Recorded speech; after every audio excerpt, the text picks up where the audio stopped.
Here are your ingredients for occipital neuralgia and nerve pain. Blueberries, honey, lemon, an infuser, a mug, and herbs. This tea will bring some relief for your aches and pains in your body. Blueberries are anti-inflammatory compounds for neuropathy and nerve damage. Honey is a natural pain reliever. Lemon is a nerve repair. Black tea is a pain reliever. White willow bark reduces pain chemicals in your nerves.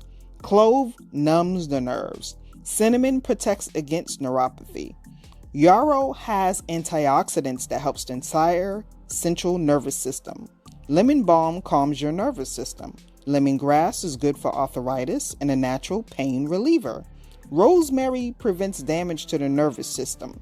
Lavender helps the reduction of neuropathic pain.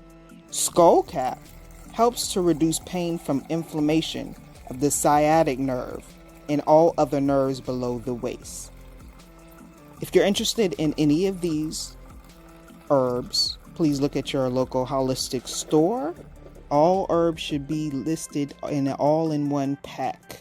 That way you won't have to buy them separately. This is for pain and nerves with the ingredients that I listed above, or there may be some that's similar. Have a great day.